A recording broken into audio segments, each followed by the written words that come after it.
Hey friends, welcome to let's improve English. दोस्तों, इस video में मैं आपको समझाने वाला हूं इवन का यूज कैसे करते हैं। दोस्तों, बहुत सारे कमेंट्स आ रहे थे आपके, तो मैंने सोचा इवन पर आपके डाउट्स जो हैं उनको मैं क्लियर कर देता हूं, क्योंकि इवन का यूज बहुत ज्यादा किया जाता है। और अगर आप अपनी स्पोकन इंग्लिश को बहुत ज्यादा इंप्रूव करना चाहते हैं, अच्छे से सेंटेंसेस बनाना चाहते हैं, अलग अलग तरह के सेंटेंसेस बनाना चाहते हैं ना, तो इवन का यूज आपको बहुत अच्छे से जरूर आना चाहिए। तो दोस्तों, वही मैं आपके लिए इस वीडियो में करने वाला हूं। इस वीडियो में मैं इवन से आपको बहुत सारे सेंटेंसेस बना के बताऊंगा कैसे इवन का यूज करते हैं अलग अलग सेंटेंसेस में, ताकि आप भी सीख सके और अपनी स्पोकन इंग्लिश को ऊंचाई पर पहुंचा सके। Let's improve English. पहले देखिए आप इवन का मतलब क्या है। और दोस्तों, इस वीडियो के एंड में मैं एक बहुत खास चीज बताने वाला हूं इवन के बारे में, जो आपको खास ध्यान रखनी चाहिए जब आप इवन का यूज करते हैं, और उससे बहुत फर्क पड़ता है सेंटेंसेस के मीनिंग में। तो दोस्तों, वो मैं आपको वीडियो के एंड पर बताऊंगा। पहले मैं आपको बताता हूं इवन का मीनिंग क्या है, और इससे फिर मैं आपको सेंटेंसेस बताऊंगा। To show something surprising, unusual और अनएक्सपेक्टेड, यानी कि जब आप किसी ऐसी चीज को दिखा रहे हैं, किसी ऐसी चीज के बारे में बात कर रहे हैं जो सरप्राइजिंग है, यानी कि वो लोगों को सरप्राइज में डाल रही है कि ऐसा कैसे हो गया, मतलब सरप्राइजिंग बात है कोई, या कोई अनयूजुअल बात है। अनयूजुअल होने का मतलब क्या होता है? जो हमेशा से नहीं होती है, हमेशा नहीं होती वो बात अभी हो गई है, पता नहीं कैसे हो गई है। अनएक्सपेक्टेड, एक्सपेक्टेड का मतलब क्या होता है? जिसकी उम्मीद होती है। अनएक्सपेक्टेड मतलब जिसकी उम्मीद ही नहीं है, मतलब कुछ ऐसा जो आपको सरप्राइज भी कर रहा है। आप सोच रहे हो यार ऐसा तो नहीं होना चाहिए था, आपने ऐसी उम्मीद तो नहीं करी थी, ऐसा कुछ हो रहा है। उन सिचुएशंस के लिए आप इवन का यूज करते हैं। अब देखिए दोस्तों, इवन एक एडवर्ब की तरह से काम करेगा इन सेंटेंसेस में। वैसे दोस्तों, इवन को ना हम एज एडजेक्टिव भी यूज कर सकते हैं, एज एन एडजेक्टिव भी यूज कर सकते हैं। कैसे?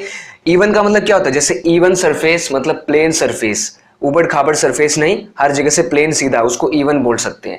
जैसे कि इवन स्कोर, जैसे इवन नंबर्स होते हैं ना 2 4 6, तो वो अलग बात है। लेकिन मैं आपको बताऊंगा एज एन एडवर्ब हम कैसे यूज करेंगे इवन का अलग अलग सेंटेंसेस में। मैंने आपके सामने सेंटेंस लिखा, मुझे तो ये पता भी नहीं है कि वो कहाँ रहती है। मुझे तो ये पता भी नहीं है कि वो कहाँ रहती है, किधर ढूंढूं मैं उसे जाके। तो इसकी इंग्लिश आप कैसे बनाएंगे? I don't even know where she lives. दोस्तों, जो डोंट है नेगेटिव बनाने का काम कर रहा है सेंटेंस को, क्योंकि ये प्रेजेंट इंडेफिनिट का सेंटेंस है। इसके अंदर डोंट लगाया जाता है आई के साथ जब हमें सेंटेंस को नेगेटिव बनाना होता है।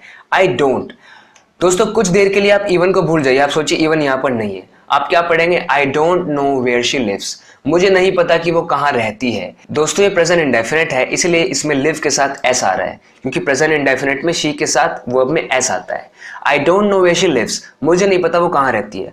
अब दोस्तों, हम इवन का यूज इसमें क्यों करते हैं? ये बताने के लिए कि मुझे ये तक नहीं पता, मुझे तो पता भी नहीं है। दोस्तों, हिंदी की हेल्प से हम समझे तो इवन का मतलब भी। अब यहाँ पर थोड़ा सा अनयूजुअल है, मुझे तो पता भी नहीं है, मुझे तो पता भी नहीं है। Surprising, I don't even know where she lives, मुझे तो ये पता भी नहीं है कि वो कहाँ रहती है। आई डोंट इवन नो, मुझे पता भी नहीं है। देखिए अगला सेंटेंस, वो तो मुझसे बात तक नहीं करती, वो तो मुझसे बात तक नहीं करती। She doesn't even talk to me. तो दोस्तों, इवन का मतलब भी होता है। शी डजंट, अब दोस्तों प्रेजेंट इंडेफिनिट में शी के साथ डज आता है। She doesn't even talk to me, वो तो मुझसे बात तक नहीं करती। मैं तुम्हारी शक्ल तक नहीं देखना चाहती। मैं तुम्हारी, दोस्तों आपकी गर्लफ्रेंड हो गई, आपसे बहुत ज्यादा नाराज, आपसे वो कह रही है मैं तुम्हारी शक्ल तक नहीं देखना चाहती।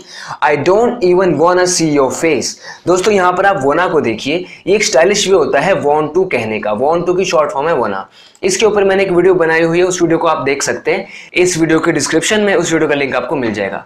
आई don't even want see your face, मैं तो तेरा चेहरा तक नहीं देखना चाहती। आई don't even want see your face, मैं तो चाहती भी नहीं हूं तेरी शक्ल देखना। आई don't even want see your face. यहां तक कि राधा भी नहीं आई। दोस्तों, आप सोचिए, आपको लग रहा है कि ना राधा को तो जरूर आना चाहिए था यार, आपको पूरी उम्मीद थी कि राधा आएगी। अब ये अनएक्सपेक्टेड तो है ही, क्योंकि आप सोच रहे थे कि राधा आएगी पर राधा नहीं आई। Even Radha didn't come, even Radha didn't come, यानी कि राधा तक नहीं आई। हम सब वहां गए, यहां तक कि हमारे बच्चे भी। तो दोस्तों, इस तरीके से आप जब किसी बात पर फोकस कर रहे हैं कि हम सब वहां गए, यहां तक कि बच्चे भी, यहां तक कि बच्चे भी, we all went there, even our kids. Even our kids, इसका मतलब है हमारे बच्चे तक भी। इसे खत्म करने में तो 1 साल भी लग सकता है, 1 साल भी लग सकता है। तो भी के लिए इवन का use, it might even take a year to finish this. दोस्तों, यहां पर आप ध्यान दीजिए, माइट अंडरलाइंड है। माइट एक मॉडल है, इसका यूज करते हैं फ्यूचर की पॉसिबिलिटी बताने के लिए, यानी कि ऐसी संभावना है कि ऐसा हो जाए, यानी हो सकता है कि 1 साल लग जाए। It might even take a year to finish this, यानी इसे खत्म करने में तो 1 साल तक लग सकता है, 1 साल भी लग सकता है। तो भी और वो जो तक है ना, उस सेंस के लिए हम इवन का यूज करते हैं। दोस्तों आप सिंपल सी बात देखिए, वो नहीं आई तो आप कहेंगे she didn't come, she didn't कम। जब तूने बुलाया तब भी नहीं, जैसे आपने किसी से बोला वो तो नहीं आई, अब वो सामने वाला कह रहा है तूने बुलाया तब भी नहीं आई, यानी कि वो सरप्राइज्ड हो रहा है एकदम। Not even when you called her, यानी तब भी नहीं जब तूने उसे बुलाया। Not even when you called her, तो पहले आपने बोला शी डिडंट कम, वो नहीं आई, सामने वाले ने बोला तूने बुलाया तो भी नहीं, not even when you called her. तुम उसे पीट भी दोगे तब भी वो तुम्हारी नहीं सुनेगा, इतना ढीठ है वो। Even if you beat him up, he won't listen to you। दोस्तों even if का यूज किया जाता है जब हम किसी फ्यूचर की पॉसिबिलिटी की बात करते हैं कि फ्यूचर में भी अगर ऐसा हो जाए। Even if you beat him up, दोस्तों जो beat up है ना, ये फ्रेजल वर्ब है, इसका मतलब होता है किसी की सुताई कर देना, कुटाई कर देना, पीट देना। If you beat him up, यानी अगर तुम उसे पीट भी दोगे ना, he won't listen to you, वो तुम्हारी नहीं सुनेगा। और आपकी जानकारी के लिए मैं बता दूं कि जो won't है ये will not की शॉर्ट फॉर्म है। He will not listen to you। Even if you beat him up, he will not listen to you। अगर तुम उसे पीट भी दोगे तो भी वो तुम्हारी नहीं सुनेगा। अब भी मुझे समझ नहीं आ रहा, अब भी मुझे समझ नहीं आ रहा। Even now I can't understand, यानी अब भी नहीं। इवन नाउ का मतलब क्या है, यहां तक कि अब भी आई कांट अंडरस्टैंड, मैं समझ नहीं सकता, मैं समझ नहीं पा रहा। दोस्तों हमें यह समझना चाहिए कि हिंदी में हम बोलते हैं समझ नहीं आ रहा, लेकिन इंग्लिश उसकी हम कांट से बनाते हैं। यहाँ पर आप ये नहीं बोल सकते आई एम नॉट अंडरस्टैंडिंग, वो गलत इंग्लिश है, उस तरीके से नहीं बोला जाता है। हमें बस सेंस को समझना है कि हिंदी में क्या बोला जा रहा है, क्या कहने की कोशिश हो रही है, वैसे हमें फिर उसको इंग्लिश में ट्रांसलेट कर देना है। Even now I can't understand, यानी अब भी मैं समझ नहीं सकता। मेरा काम आधा भी खत्म नहीं हुआ है। दूसरा वाक्य है मौसम और भी ज्यादा बिगड़ेगा। अब देखिए पहले वाले का translation, my work isn't even half finished. दोस्तों इजंट जो है इज नॉट की शॉर्ट फॉर्म है। स्पोकन इंग्लिश में जितना आप शॉर्ट्स का यूज करते हैं ना, उतना आप ज्यादा अच्छा साउंड करते हैं। इवन मतलब भी के लिए यूज हो रहा है। हाफ फिनिश का मतलब आधा जो खत्म हो चुका है कुछ। My work isn't even half finished, यानी मेरा काम तो आधा भी खत्म नहीं हुआ है। मौसम और भी ज्यादा बिगड़ेगा। दोस्तों कभी कभी बोल नहीं देते मौसम खराब हो जाता है जब, और फिर हम बोलते हैं अरे अभी तो मौसम और भी ज्यादा बिगड़ेगा।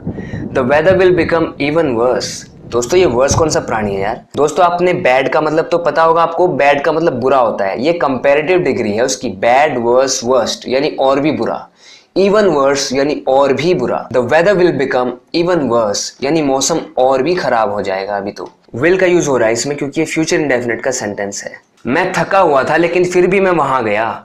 I was tired but even so I went there। दोस्तों even so की डिमांड आई थी। even so का यूज कुछ इस तरह से होता है, आप देख रहे हैं। I was tired, मैं थका हुआ था, but even so लेकिन उसके बावजूद, कुछ हुआ था, कुछ हो रहा है, यानी एक चीज है उसके बावजूद, यानी उसके होते हुए भी कुछ हुआ। I was tired, मैं थका हुआ था, but even so फिर भी, लेकिन फिर भी I went there, मैं वहां गया। वो की सेकंड फॉर्म went होती है। I went there, मैं वहां गया। I was tired but even so I went there। देखिए दूसरा एग्जाम्पल, तुम्हें उससे नफरत है लेकिन फिर भी तुम उसके बारे में ही बात करते रहते हो। You hate her but even so you keep talking about her. तुम उससे नफरत करते हो बट इवन सो लेकिन फिर भी उसके बावजूद you keep talking about her. दोस्तों कीप के बाद जो वर्ब आता है उसमें आईएनजी आता है। तुम उसी के बारे में बात करते रहते हो, फिर भी तुम्हें उससे नफरत है, फिर भी उससे बात करते रहते हो। क्या जादू चढ़ा दिया उसने तुम पे ऐसा। मैंने उसे एक ही बार देखा था लेकिन फिर भी मैं उसे तभी पहचान गया, यानी मिनट में, मतलब फटाफट पहचान गया। I had seen him only once, but even so, I recognized him instantly। दोस्तों यहाँ पर आप ध्यान दीजिए, पास्ट परफेक्ट का सेंटेंस है। I had seen him, यानी मैंने उसे देखा था, मैं उसे देख चुका था। I had seen him only once, सिर्फ एक बार, but even so, लेकिन फिर भी I recognized। दोस्तों recognize का मतलब होता है पहचान लेना, ये पास्ट फॉर्म है। उसको इंस्टेंटली का मतलब होता है कोई काम फौरन हो जाता है जब। I had seen him only once, मैंने उसे सिर्फ एक बार देखा था, but even so फिर भी I recognized him instantly, मैंने उसे फटाफट से पहचान लिया। मुझे वो पसंद नहीं आया पर फिर भी मैंने उससे बात की। I didn't like him but even so I talked to him। I didn't like him, मैंने उसे पसंद नहीं किया, मुझे वो पसंद नहीं आया, but even so फिर भी I talked to him, मैंने उससे बात की। अब दोस्तों जो मैं आपको वीडियो के एंड पे बताने वाला था वो मैं आपको बताने वाला हूं। दोस्तों इवन का आपको ध्यान रखना है कि इसको आप कहां पर प्लेस करते हो सेंटेंस में। जैसे कि इवन शी डिडंट कम, इसका मतलब क्या बनेगा, यहां तक कि वो भी नहीं आई। यहां पर आप देखिए दोस्तों, शी से पहले इवन आ रहा है, इसका मतलब है इवन शी, वो भी डिडंट कम, नहीं आई। मतलब मैंने उससे उम्मीद की थी कि वो आएगी पर वो भी नहीं आई। Even she didn't come. अब देखिए नेक्स्ट सेंटेंस में शी डिडंट इवन कम, यहां पर ये सेंटेंस वही है लेकिन हमने इवन के प्लेस को यहां से हटा के यहां लगा दिया है। अब यहां से इससे इसका क्या मीनिंग बदल गया आप देखिए। यहाँ तक कि वो आई भी नहीं। इवन शी डिडंट कम, यहाँ तक कि वो भी नहीं आई। मैं इसके बारे में बात कर रहा हूँ, शी पर मेरा फोकस है कि शी से मैंने उम्मीद की थी वो आएगी, और यहाँ पर है शी डिडंट इवन कम, यहाँ पर ये वर्ब से पहले आ रहा है, यानी कि यहाँ पर वर्ब भी नहीं हुआ, यानी उसका आना भी नहीं हुआ। मतलब कि मैं उससे एक्सपेक्ट कर रहा था कि वो आएगी, मेरे साथ डांस करेगी, डांस करना तो दूर, वो तो आई भी नहीं। तो मेरा जो फोकस है वो वर्ब पर है, आने पर है, वो तो आई भी नहीं। शी डिडंट इवन कम, और जो पहले वाला सेंटेंस है इवन शी डिडंट कम, वो भी नहीं आई, और तो कौन आते, वो भी नहीं आई। इस तरीके से देखिए दूसरा एग्जाम्पल देखिए, even Rahul didn't open the door. Rahul से पहले इवन आ रहा है, यानी मेरा फोकस राहुल पर है कि राहुल ने भी दरवाजा नहीं खोला, यहां तक कि राहुल ने भी दरवाजा नहीं खोला। अब इवन को मैं आगे प्लेस करता हूं, Rahul didn't even open the door, यहां पर क्या मतलब बन रहा है, ओपन द डोर, यानी इस वर्ब पे फोकस है, यानी उसने दरवाजा तक नहीं खोला। यानी कि मैंने उम्मीद की थी कि वो कुछ करेगा, अंदर बुलाएगा मुझे, मेरा स्वागत करेगा, चाय कॉफी पिलाएगा, लेकिन उसने तो दरवाजा तक नहीं खोला। Rahul didn't even open the door. तो दोस्तों इस बात का आपको खास ध्यान रखना है इवन का यूज करते हुए। दोस्तों मैं उम्मीद करता हूं कि आपको इवन का यूज काफी अच्छे से समझ में आ गया होगा। आपकी स्पोकन इंग्लिश बहुत ज्यादा इंप्रूव होने वाली है इस टॉपिक के बाद, और इस तरीके से मैं आपकी इंग्लिश को इंप्रूव करता ही रहूंगा। अगर आपने अभी तक लेट्स इंप्रूव इंग्लिश को सब्सक्राइब नहीं किया है तो वेट किस बात का है, सब्सक्राइब जल्दी कीजिए ताकि आपकी इंग्लिश इंप्रूव होती रहे। ओके फ्रेंड्स, बात करते हैं नेक्स्ट वीडियो लेसन में, तब तक के लिए take care and bye bye.